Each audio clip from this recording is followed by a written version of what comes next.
नमस्कार प्यारे दोस्तों, कैसे हो? बढ़िया हो सभी? ठीक है। जितने भी आप डियर स्टूडेंट हो, जितने भी पेड कोर्सेज में हो, सभी का मोस्ट वेलकम है हिस्ट्री के स्पेशल बैच में। और हिस्ट्री के जितने भी मैं पार्ट अपलोड कर रहा हूँ ना, ये सारे के सारे ये पेड है। ठीक है, आप ये ना सोचा कि ये किसी दूसरे के पास में भी है, ये केवल उन्हीं बच्चों के पास में है जिन्होंने पेड कर रखा है। ठीक है, ये दरअसल ये एक पूरा का पूरा एक कॉम्बो पैक है जिसके अंदर आपको हिस्ट्री की वीओडी और पॉलिटी की वीओडी मिलती है। इनकी तो ऑनलाइन क्लास मिलेगी, और जो इकोनॉमिक्स है, macro economics, micro economics, Indian economy development, इनकी आपको ऑफलाइन क्लासेस में प्रोवाइड करता हूँ। ठीक है, हालांकि फ्यूचर में इनके बारे में भी हम सोचेंगे कि फ्यूचर में इनका भी वीओडीज आवे, यानी कि वीडियो डिमांडेड आवे। चलो, ये आज का लास्ट है, यानी कि आपका जो सिलेबस है, सिलेबस के माध्यम से इंग्लिश में जो नोट्स है उसका लास्ट वीडियो है ये। इसके बाद में हम यानी कि जो महाजनपद है, महाजनपदों के बारे में एक डिटेल्ड वीडियो बनाएंगे। ठीक है, टेंशन फ्री रहो। मतलब जिसके ये सारी चीजें समझ में नहीं आने की, उसको ये अगली वीडियो जो आएगी ना, लगभग 30 से 35 से 40 मिनट की, वो समझ में आ जाएंगी। उसकी भी 2-3 वीडियोस होगी, आप लोग उनको तरीके से देखें। चलो, एक बार मैं जैसे कि मैंने कहा कि चैप्टर चला हुआ था Kings, farmers and towns. Kings का मतलब राजा, फार्मर्स किसान, और टाउन्स का मतलब नगर, यानी कि राजा, किसान और नगर। इसके बारे में हमने चैप्टर का लास्ट आ चुका है। चैप्टर के लास्ट में हेडिंग है हाउ आर इंस्क्रिप्शंस डिसअपीयर्ड, यानी कि हाउ आर इंस्क्रिप्शंस, कैसे। इंस्क्रिप्शंस का मतलब होता है यानी कि जो शिलालेख होते हैं, स्तंभ लेख होते हैं। ठीक है, यानी कि शिलालेख और स्तंभ लेखों को कैसे समझा जा सकता है, कैसे पढ़ा जा सकता है। तो उन्होंने यहाँ पे लिखा है जो इंस्क्रिप्शंस होते थे, जो इंस्क्रिप्शंस यानी कि शिलालेख, स्तंभ लेख जो भी हुआ करते थे, वो उन पे अलग अलग लैंग्वेज यानी कि अलग अलग स्क्रिप्ट में वो लिखे रहते थे। जैसे कि आपकी ब्राह्मी लिपि है, ब्राह्मी स्क्रिप्ट है, खरोष्टी स्क्रिप्ट है, ठीक है, ग्रीक, अरामेइक है और प्राकृत लैंग्वेज है। ठीक है, ये सारी इनसे पहले वीडियोज में उन सभी के बारे में डिटेल से एक्सप्लेन कर चुका हूँ कि जब महाजनपदों का टाइम था तो उस टाइम पे ब्राह्मी लिपि, खरोष्टी लिपि, ग्रीक एवं अरामेइक लिपि या प्राकृत जो आपकी स्क्रिप्ट है, प्राकृत लिपि, इन सभी में ये चीजें थी। यानी कि इंस्क्रिप्शंस और जो पिलर्स हुआ करते थे, इनकी भाषाएं कौन सी होती थी? इनकी भाषाएं प्राकृत होती थी, प्राकृत, ब्राह्मी, खरोष्टी, ग्रीक और अरामेइक, ये इनकी भाषाएं थी। ठीक है, उस टाइम पे। सर, आज तो हिंदी इंग्लिश है, आज तो हिंदी इंग्लिश तमिल तेलुगु, ठीक है, कन्नड़, ये सारी मिलेगी, लेकिन ये उस टाइम की बात है, यानी कि 6ठी शताब्दी ईसा पूर्व, यानी कि 600 BCE की बात है ये। ठीक है, चलो, 6ठी शताब्दी ईसा पूर्व। और यहाँ पे सबसे पहला ही नंबर है ब्राह्मी लिपि का। तो ब्राह्मी लिपि कैसी लिपि थी? तो यहाँ पे लिखा है most script used to write modern Indian language, यानी कि आज के टाइम पे जो लिपियां हैं, ठीक है, वो आज के टाइम पे जो लिपियां हैं उनमें इनका यूज देखने को मिल जाएगा। यानी कि ब्राह्मी लिपि का ही सुधारात्मक रूप है। यानी कि ब्राह्मी लिपि से ही धीरे धीरे क्या हुआ, जो लैंग्वेज है वो धीरे धीरे क्या हुई, उसका इवोल्यूशन हुआ, धीरे धीरे विकास हुआ। अगर आप लोग हिंदी भाषा के हिस्ट्री में जाओगे, हिंदी भाषा के इतिहास पढ़ोगे, तो हिंदी भाषा का जो इतिहास है उनमें जिक्र मिलेगा आपका ब्राह्मी का और खरोष्टी का। ठीक है, इनका आपको जिक्र मिलेगा। तो यहाँ पे लिखा है most script used to write modern India language are derived from Brahmi. इन्होंने कहा कि मॉडर्न इंडिया में जो भी लैंग्वेज होती है, जो भी लैंग्वेज आगे चलाई जाओगी, ठीक है, उन सभी की अगर हम बेस की बात करें तो ब्राह्मी लिपि है। क्या है? ब्राह्मी लिपि। The script use in most Ashokan inscriptions. इन्होंने कहा कि इस लिपि का जो प्रयोग है वो अशोका के जो शिलालेख है, अशोका के जो शिलालेख है, स्तंभ लेख है, उनमें सबसे ज्यादा यूज करेगा। तो आपसे पूछा जाएगा अशोक के जो शिलालेख है, अशोक के जो पिलर्स है, जो इंस्क्रिप्शंस है, उनमें किस लिपि का यूज हुआ था? तो उनमें लिपि हुई थी ब्राह्मी लिपि। ठीक है, ब्राह्मी स्क्रिप्ट का। उसके बाद में यहाँ पे लिखा हुआ है, ठीक है, the script use in most inscription. ठीक है, उसके बाद में लिखा है it was only after decade of यहाँ पे है ये painstaking investigation by several epigraphist that James Prinsep was able to disappear Ashoka Brahmi in 1838। ठीक है, चलो इसके बारे में थोड़ा सा नॉइज है, आज थोड़ा सा नॉइज डिस्ट्रीब्यूशन है। एक तो ये जो आपका ये लेक्चर है, ये रिकॉर्डेबल लेक्चर है, रिकॉर्ड हो रहा है और ये गांव से रिकॉर्ड हो रहा है। ठीक है, तो उसके लिए थोड़ा सा अगर नॉइज वगैरह है या फिर डिस्टर्बेंस क्रिएट हो रहा हो तो उसके लिए सॉरी, लेकिन जो नेक्स्ट आपके लेक्चर मिलेगा वो आपको प्रॉपर कंटिन्यू मिलेगा। ठीक है, एक बार और देख लो उसको। ठीक है, Brahmi script, Brahmi most script used to write modern Indian language are derived from Brahmi. इन्होंने कहा कि ज्यादा से ज्यादा जो मतलब आज की मॉडर्न इंडिया के यूज में जो लैंग्वेजेस है उन सभी की लिपियां ब्राह्मी लिपि है। अगर हिंदी भाषा के विकास की बात करोगे तो उसमें एक नाम आएगा ब्राह्मी लिपि का भी। ठीक है, the script used in most Ashokan inscriptions. Ashok के जो स्तंभ लेख थे, अशोक के जो शिलालेख हुआ करते थे, उनमें सबसे ज्यादा यूज होने वाली जो लिपि थी जिसका नाम था ब्राह्मी लिपि। It was only after decades of painstaking investigations by several epigraphist that James Prinsep. इन्होंने कहा कि अशोक के शिलालेखों को सबसे पहले जो पढ़ने वाला आदमी था जिसका नाम था जेम्स प्रिंसेप। और आपको बताया था सबसे पहला ही जो वीडियो था उसमें आया था जेम्स प्रिंसेप कौन थे। तो जेम्स प्रिंसेप जो थे ईस्ट इंडिया कंपनी के अंदर एक कर्मचारी हुआ करते थे ये। ठीक है, इन्होंने ही अशोक के शिलालेखों को पढ़ा और उनके बारे में डिस्कशन करा था। अशोकन ब्राह्मी इन 1838, इन्होंने कहा कि जो अशोक के जो शिलालेख थे, अशोक के शिलालेख में जो स्क्रिप्ट यूज करी गई थी ब्राह्मी लिपि, उनको सबसे पहले 1838 में पढ़ा गया था और किसके द्वारा? जेम्स प्रिंसेप के द्वारा। ठीक है, यहां पे लिखा है, अंडरलाइन कर लियो सर, जेम्स प्रिंसेप। सेकंड लिपि है खरोष्टी लिपि, खरोष्टी स्क्रिप्ट, खरोष्टी, ठीक है, खरोष्टी लिपि। मैंने अभी 3-4 लिपियों के नाम बताए, सबसे ज्यादा मोस्ट इंपोर्टेंट है, सबसे पहले ब्राह्मी लिपि, दूसरी खरोष्टी, तीसरी ग्रीक और फोर्थ अरामेइक और पांचवी आपकी प्राकृत। ठीक है, ये लिपियां, इन स्क्रिप्ट्स का यूज है आपके इन कई इस पूरे के पूरे चैप्टर में, यानी कि ओवरऑल कहीं ना कहीं देखने को यही सारी चीजें मिलेगी आपको। उसके बाद खरोष्टी स्क्रिप्ट की बात करें तो यहां लिखा हुआ है, Kharosthi is the script use in encryption in the north west. ठीक है, इन्होंने कहा कि Kharosthi is the script use in inscriptions in the north west. इन्होंने कहा कि नॉर्थ वेस्ट का मतलब है कि उत्तर और पश्चिम में जो लिपि देखने को मिली वो कौन सी थी? खरोष्टी। इन्होंने कहा कि खरोष्टी लिपि का प्रयोग कहां पाया? तो खरोष्टी लिपि उत्तर और पश्चिम जो भारत था, यानी कि नॉर्थ वेस्ट इंडिया जो था, उसके अंदर जो इंस्क्रिप्शंस मिलते हैं उन सभी की नॉलेज कौन सी है? खरोष्टी लिपि है। यानी कि उत्तर पश्चिम भारत से जो इंस्क्रिप्शन, जो शिलालेख और जो स्तंभ लेख प्राप्त हुए, उनकी लिपियां कौन सी है? खरोष्टी लिपि है। ठीक है, यहां लिखा है the coins of Indo Greek Kings, यानी कि जो इंडो ग्रीक यानी कि हिंद यूनानी शासक जो हुए, उनकी जो स्क्रिप्ट थी वो खरोष्टी लिपि ही थी। अंडरलाइन करते रहना the coins of Indian Greek. ठीक है, यानी कि इंडो ग्रीक का मतलब है हिंद यूनानी शासक। उसके बाद में लिखा हुआ है who ruled over the area, जो इस मतलब इस एरिया पर शासन करते थे। Century second first century BC, इन्होंने कहा कि दूसरी शताब्दी से लेकर और पहली शताब्दी ईसा पूर्व इनका शासन था। इनका हिंद यूनानी शासक भारत में आए थे, इनका एक पर्टिकुलर एरिया हुआ करता था। ठीक है, और इन्होंने जो शासन करा वो कहां तक करा? इन्होंने नॉर्थ वेस्ट तक शासन किया, यानी गुजरात और महाराष्ट्र और राजस्थान के जो एरिया थे, इनके अंदर इनका साम्राज्य हुआ करता था। Europeans scholar were could read the former compared the letters, इन्होंने कहा कि यूरोपियन स्कॉलर्स जो थे, यानी कि जो कुछ यूरोपियंस ऐसे थे जिन्होंने इन स्क्रिप्ट्स को समझा, पढ़ा, इनके बारे में नॉलेज गेन करी थी। ठीक है, यहां पे लिखा हुआ है और the letters with Prinsep identify the language of the Kharoshthi inscriptions as Prakrit, it became possible to read longer inscriptions as well. इन्होंने कहा कि जेम्स प्रिंसेप की सहायता से, जेम्स प्रिंसेप जो क्या थे? जो एक यूरोपियन स्कॉलर हुआ करते थे, उन्हीं की सहायता से जो खरोष्टी लिपि है, खरोष्टी लिपि के जो वर्ड है, लेटर है, इनके जो मतलब इनकी जो स्क्रिप्ट है, वो सारी की सारी जेम्स प्रिंसेप के द्वारा पढ़ी गई थी। ठीक है, ये यानी कि जेम्स प्रिंसेप ही पहला व्यक्ति था जिसने अशोक के शिलालेख, अशोक के स्तंभ लेखों को पढ़ा था। ठीक, ये उसके बाद में मतलब इनके द्वारा जो यूरोपियन स्कॉलर्स थे उनके द्वारा समझे गई थी स्क्रिप्ट।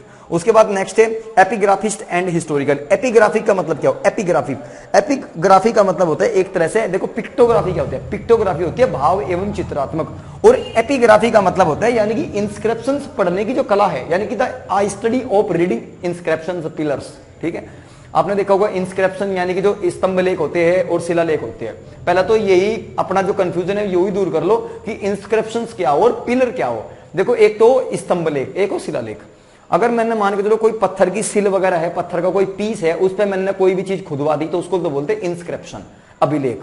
ठीक है, या उसको हम बोलते हैं शिलालेख।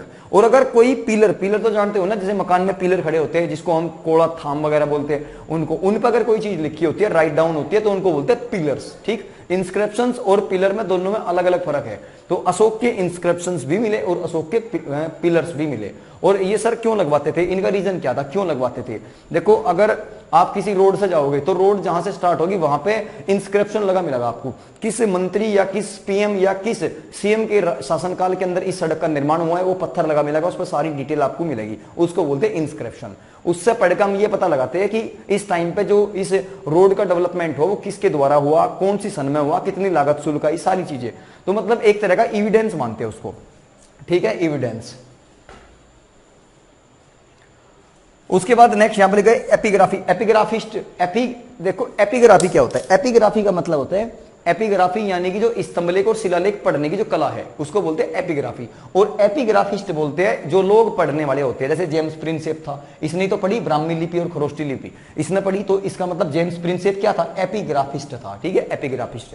जैसे ज्योग्राफी क्या है? भूगोल है, और ज्योग्राफिस्ट क्या होते हैं? जो भूगोल के बारे में स्टडी करते हैं, उनको बोलते हैं ज्योग्राफिस्ट। ठीक है, ये तो यहाँ पे लिखा है एपिग्राफी एंड हिस्टोरिकन। एपिग्राफी का मतलब इन भाषाओं को पढ़ने वाले लोग जो एक्सपर्ट लोग होते हैं, और हिस्टोरिकन्स का मतलब जो इतिहासकार है। दोनों अलग अलग बात है। ये समझने वाले लोग अपने आप में एक्सपर्ट होते हैं, और हिस्टोरिकन होते हैं इतिहासकार, जो इतिहास के बारे में ज्यादा नॉलेज रखते हो, इतिहास को लिखना जानते हो। दोनों वर्ड अलग अलग है, दोनों के मीनिंग भी अलग है, और दोनों का काम भी अलग है, ठीक है। ये after examining all these inscriptions and finding that they match in term of content, style, language and paleography, come to a conclusion. Historians have to constantly assure statement made in inscriptions to judge whether they are true, possible or exaggerations। अब इसके बारे में देखो क्या था। Starting में बता दूं, एपिग्राफिस्ट मैंने बताया, एपिग्राफिस्ट का मतलब कुछ एक्सपर्ट लोग जो इन स्क्रिप्ट के बारे में ज्यादा जानकारी रखते हो, ठीक है, इंस्क्रिप्शन को पढ़ने में महारत हासिल हो जिनको, और हिस्टोरिकल्स यानी कि इतिहासकार। इनके बीच में कुछ वाद विवाद थे। इनके बीच में वाद विवाद ये थे, हिस्टोरिकल अपनी अलग स्टेटमेंट पेश करते थे, इनके द्वारा इस लाइफ स्टाइल को कुछ और बताया जाता था कि अशोक अपने जीवन में ये काम करता था, ये काम करता था, ठीक है, मतलब वो कुछ और ज्यादा एक्स्ट्रा बात बताते थे जो फिजूल की बातें होती थी। लेकिन अगर एपिग्राफिस्ट की बात करें, वो ये एविडेंस को बेस मान लगे, जहां पे इंस्क्रिप्शन लिखे तो इंस्क्रिप्शन पे लिखा हुआ था कि अशोक अपने टाइम पे कौन कौन सी चीजों को स्टेबल किया, ठीक है, अशोक ने कौन कौन सी पब्लिक के लिए फैसिलिटीज करी थी, कौन कौन सी वाइल्ड लाइफ के चक्कर में यानी कि वाइल्ड लाइफ कंजर्वेशन के बारे में कौन कौन से एक्ट थे वहां पे, वो सारी चीजें अशोक ने किस पर्टिकुलर चीज के लिए क्या योगदान दिया, वो सारी चीजें उनके एविडेंस के तौर पे हमें इंस्क्रिप्शन प्राप्त हुई। तो जो लोग इंस्क्रिप्शंस पढ़ते थे यानी कि जो एपिग्राफिस्ट थे उनके अलग तरह के विचार थे, और जो हिस्टोरिकन थे उनके एक अलग तरह के विचार थे। हिस्टोरिकन तो कहानी सुना के मन में होंगे, और जो एपिग्राफिस्ट थे ये लोग एविडेंस यानी कि सबूत, यानी कि प्रत्यक्ष, कहते हैं ना प्रत्यक्ष को प्रमाण की जरूरत नहीं, तो इसका मतलब ये लोग सबूतों के आधार पर बात करते हैं, जो सबूत बरामद हुए, ठीक है, जो एविडेंस प्राप्त हुए उनके आधार पर बात करते हैं। तो उनके बीच में यही कैलकुलेशन था। हिस्टोरिकन जो थे ना, उन पे ना तो ब्राह्मी लिपि का ज्ञान हुआ कभी, और ना ही खरोष्टी लिपि का पता लगा, लेकिन जो एपिग्राफिस्ट हुए उन्होंने ही ब्राह्मी और खरोष्टी लिपि पढ़ी। इसका मतलब कहीं ये लोग बेटर है तो कहीं ये लोग बेटर है। अगर देखा जाए एविडेंस के पर्पज से, तो एपिग्राफिस्ट जो लोग थे ये सच बात बता होते, क्योंकि इन्हें एविडेंस प्राप्त थे, एविडेंस खोजे थे, उसके बाद में ही ये बता पाते क्या था क्या नहीं था। तो चलो ये आपकी कंप्लीट होगी, अब उधर करते हैं, ठीक है। नोट डाउन कर ले, स्क्रीनशॉट वगैरह ले लो, और प्रॉपर नोट्स वगैरह बनाते रहिए इनके, ठीक।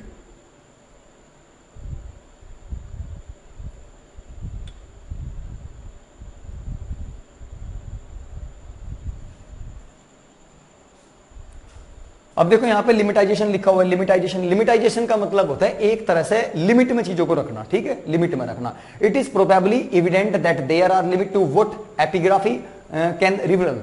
Sometimes there are technical limitations or inscription may be damaged or letter missing। इन्होंने कहा कि आज के टाइम पर अगर हम बात करें तो आज के टाइम पे जो ब्राह्मी लिपि है और खरोष्टी लिपि है, ग्रीक, अरामीक और प्राकृत लिपियां हैं, इनके अवशेष बहुत कम हो चुके हैं, यानी कि इनके जो हम देख रहे हैं इनके टेक्स्ट बहुत कम हो चुके हैं, कभी कभी और कहीं कहीं देखने को मिलते हैं। लेकिन इन्होंने कहा कि आज के टाइम पे जो इनके लेटर्स वगैरह है वो भी मतलब गायब हो गया आधे से ज्यादा, क्योंकि कुछ इंस्क्रिप्शन ऐसे है जो पढ़ तो लिए लेकिन आगे फ्यूचर में हम ज्यादा लंबे टाइम तक उनको सेव नहीं कर सकते। क्यों नहीं कर सकते सर? क्योंकि एक लंबे टाइम के बाद में धीरे धीरे चीजें मिटनी शुरू हो जाती है। तो यही है कि आज के टाइम पे जो लेटर्स वगैरह है, जो प्रॉपर सेंटेंसेस लिखे हुए थे, वो सारे मिस आउट या अंडरस्टैंड होने शुरू हो गए, क्योंकि उनके लेटर्स मिटने लगे, और जब लेटर मिटने लगे तो प्रॉपर वो चीजें नहीं पढ़ी जा सकी। उसके बाद सेकंड पॉइंट है बिसाइड्स, इसके अतिरिक्त it is not always easy to be sure about the exact meaning of the words used in inscriptions. इसके बावजूद जब भाई एक बात बताओ, एक सेंटेंस लिखा, उस सेंटेंस के बीच में से कुछ लेटर गायब हो गए तो क्या आप वर्ड को कंप्लीट पढ़ पाओगे? नहीं पढ़ पाओगे। तो इसका मतलब वही है, अब धीरे धीरे उनमें से जो वर्ड्स थे वो मिस स्पेल्ट हो चुके हैं, जिसकी वजह से हम प्रॉपर उनका जो मीनिंग है वो नहीं निकाल पा रहे, और आगे जाने के बाद वो धीरे धीरे करके रफ हो जाएगा सारे, और जो पिलर है इंस्क्रिप्शन है वो साफ हो जाएगा बिल्कुल, ठीक है, उस पर कुछ भी नहीं शो होगा। यहाँ पे नेक्स्ट पॉइंट है ऑल्थ्रो several thousand inscriptions have been discovered, not all have been disappeared, published and translated। इन्होंने कहा कि कुछ टाइम के बाद इन्होंने कहा कि 1000 inscriptions have been discovered, मतलब हजारों इंस्क्रिप्शन खोज दिए गए। आज के टाइम पर अगर देखा जाए तो हजारों इंस्क्रिप्शन खोज दिए गए। ऐसा नहीं कि अशोक के ही, अशोक से अलग सातवां शासक जो थे यानी कि सिमुक वगैरह के, और जो कुषाण डायनेस्टी थी कुषाणों के, गुप्त वंश के, ठीक है, और मौर्य वंश के, हर्यंक वंश के, नाग, और ये जो नंद वंश है नंद वंश के, और शिशुनाग वंश के, दुनिया भर के डायनेस्टी भारत में रही, दुनिया भर के वंश भारत में रहे। और मैंने कहा ना चीफ और चीफडम्स यानी कि सरदार और सरदारी जैसी जो भारत में प्रथाएं थी साउथ इंडिया में, यानी कि जैसे आपका चोल वंश हुआ, चेरा वंश हुआ, पांडे वंश हुआ, इन सभी के बारे में चीफ और चीफडम्स आपने सुना होगा, चैप्टर में पढ़ाया भी मैंने। तो वे सारी चीजें उन सभी के भी इंस्क्रिप्शंस है। तो सभी राजा अपने टाइम पे इंस्क्रिप्शंस और पिलरों का निर्माण कराते थे। ठीक, अब ये देख लो, तुम तो ये मानते हो कि अशोक के थे, अशोक के नहीं थे भाई, सारे राजाओं ने अपने लगवाए, अकबर ने भी लगवाए थे अपने, ठीक है ये। और अकबर के अकॉर्डिंग देखो उस टाइम पर लगवाए, फिर बाद में ब्रिटिशर्स आए थे, ब्रिटिशर्स ने भी लगवाए थे अपने। जो भी बड़ा ब्रिज बनता था, बड़ा डैम बनता था, उस पर प्लेट लगाई जाती थी, उस प्लेट में सारी नॉलेज थी, सारी इंफॉर्मेशन, कितना लागत लगा, कितना टाइम लगा, कितने मजदूर, कितना टाइम, सब कुछ वो लगा। और उसी को तर्जमान के आज के टाइम पे जो रोड कंस्ट्रक्शन का निर्माण हुआ, नेशनल हाईवे बनाए जा रहे, पोर्ट बनाए जा रहे, उन पर भी लगता है, कहते हैं ना सिलियांस पत्थर, तो सिलियांस पत्थर जो लगाया जाएगा उसे ही तो बोलते हैं इंस्क्रिप्शंस एक तरीके से। उसके बाद नेक्स्ट है दस epigraphy alone does not provide a full understanding of political and economic history, यानी कि जो एपिग्राफी है, एपिग्राफी का मतलब जो ये पढ़ने की कला है, ब्राह्मी लिपि और खरोष्टी लिपि, इनमें हम सारी चीजें नहीं पढ़ सकते। इन्होंने कहा कि ये कहीं ना कहीं अंडरस्टैंडिंग, क्या full understanding of political and economic history, इनसे हम किसी भी राज्य की पॉलिटिकल हिस्ट्री या पॉलिटिकल बैकग्राउंड और इकोनॉमिक हिस्ट्री हम नहीं पता कर सकते, क्योंकि ऐसा कोई भी पत्थर नहीं है जिसपे एक राजा का सारा सब कुछ कच्चा चिट्ठा लिख रहा हो, ऐसा कहीं नहीं है। वो थोड़ी बहुत नॉलेज, भाई राजा उसी के तो पत्थर लगा होगा ना जो अच्छी चीजें होती थी, तो सारी चीजें मतलब इंस्क्रिप्शंस में भी मौजूद नहीं है। तो इन्होंने कहा कि सब कुछ पॉसिबल नहीं है इंस्क्रिप्शन से, बहुत ही लिमिटेड सी जानकारी मिलती है। उसके बाद नेक्स्ट है point number 5, major political and economic development. Major political and economic development यानी कि मुख्य, पॉलिटिकल का मतलब राजनीतिक, एंड इकोनॉमिक डेवलपमेंट का मतलब आर्थिक विकास, यानी कि मुख्य राजनीतिक और आर्थिक विकास के बारे में हम बात करेंगे। ये कुछ यहाँ टाइमिंग दिया हुआ है, इनके बारे में कुछ स्पेशल बात है, इनके बारे में देख लो एक बार। अगर हम बात करें 600 से 500 बीसी के बीच में क्या हुआ, तो यहाँ पर लिखा है पैडी ट्रांसप्लेशन अर्बानिजन इन गंगा वैली। इन्होंने कहा कि जो गंगा वैली थी, गंगा नदी के किनारे के जो गांव थे, कस्बे थे, उनका क्या हो चुका था, उनका अर्बानिजन हो चुका था, अर्बानेशन, ठीक है ये। उसके बाद में यहाँ पे दूसरा लिखा है महाजनपद। इन्होंने कहा कि जब गंगा वैली के आसपास लोग बसने शुरू हुए थे तो वो टाइम था महाजनपद काल।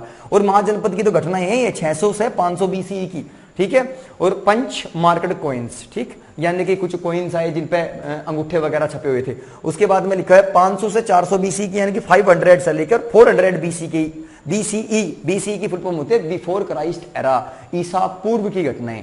रूलर ऑफ मगध, ठीक है, कंसोलिडेट पावर। इन्होंने कहा कि 500 से लेकर 400 बीसीई के बीच में जो था, तो मगध जो था ना, मगध ये कैसा था, ये कंसोलिडेटेड पावर, यानी कि अपनी पावर को कहते हैं ना एक चरम सीमा पे था, ठीक है, यानी कि चरमोत्कर्ष पे था मगध। यहाँ पे फिर नेक्स्ट है 372 से लेकर 325 बीसीई तक, यानी कि इन्वेजन ऑफ अलेक्जेंडर ऑफ मैकडॉन या मैसेडोन। इन्होंने कहा कि 327 से लेकर 325 बीसीई में इन्वेजन का मतलब आक्रमण होता सिकंदर का आक्रमण 326 ईसा पूर्व माना जाता है। 326 ईसा पूर्व सिकंदर का आक्रमण, और सिकंदर कहां से था, मैसेडोनिया का शासक था सिकंदर, ठीक है। 327 325 बीसीई में इन्वेजन ऑफ अलेक्जेंडर को ही सिकंदर बोलते हैं, ठीक है। सिकंदर कहां का था, मैसेडोनिया का था, लेकिन सिकंदर जब गया था वापिस तो सिकंदर की मृत्यु हुई थी बेबीलोन में। कहां, बेबीलोन के अंदर मृत्यु हुई थी सिकंदर की। और सिकंदर किससे प्रेरित हुआ था, तो सिकंदर प्रेरित हुआ था राजा पोरस थे, जो एक समय पंजाब का राजा हुआ करता था, राजा पोरस, ठीक ये। उसके बाद 321 इसी में क्या था, 321 बीसीई में हुआ था एसेसन ऑफ चंद्रगुप्त मौर्य, यानी कि एक तरह से अगर देखा जाए तो चंद्रगुप्त मौर्य का टाइम आता 321 में। और आपको पता भी होगा 321 BC accession of Chandragupta Maurya का टाइम पीरियड था।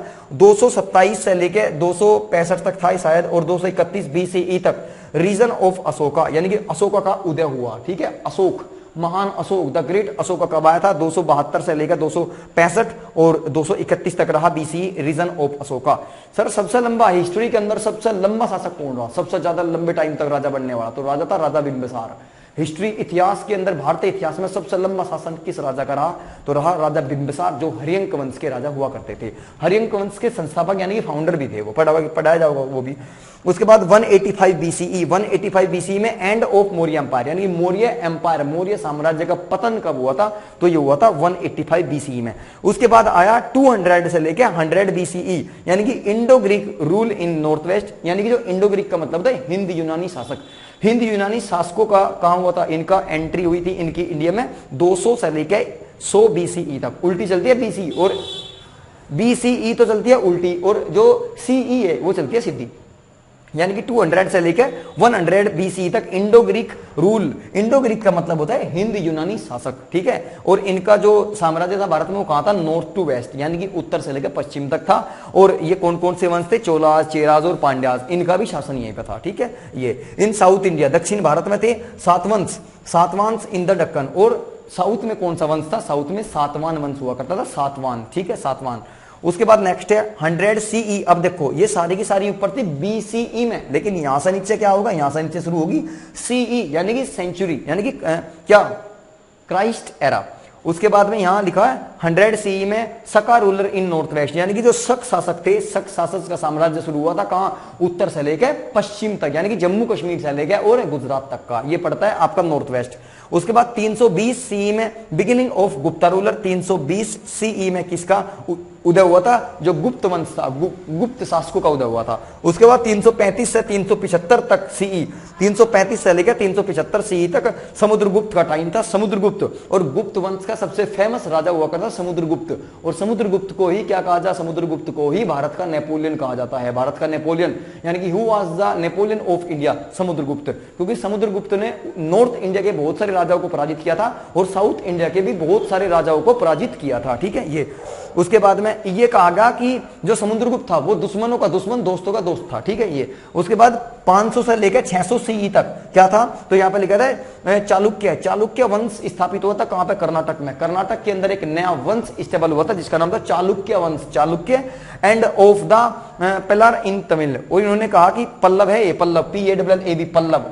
और इन्होंने कहा कि जैसे ही 500 से 600 CE में चालुक्य वंश कर्नाटक में स्थापित हुआ, ऐसे ही तमिलनाडु में कौन सा वंश स्थापित हुआ था, पल्लव वंश, ठीक है। पल्लव शासक भी हुए थे। तो ये सारे के सारे अगर देखें तो ये चीफ एंड चीफडम्स वाली डायनेस्टी थी। चीफ एंड चीफडम्स का मतलब सरदार और सरदारी जैसी प्रथाएं थी यहाँ पे, ठीक है। तो ये आपका चैप्टर आज कंप्लीट होगा। इसके बाद में 1 या 2 वीडियोस आऊंगी, उनमें इस पूरे चैप्टर यानी कि महाजनपदों की पूरी जानकारी होगी। आप उन्हें बिल्कुल अपने तरीके से करें क्लास को, और नोट्स जरूर बनावे, ठीक है।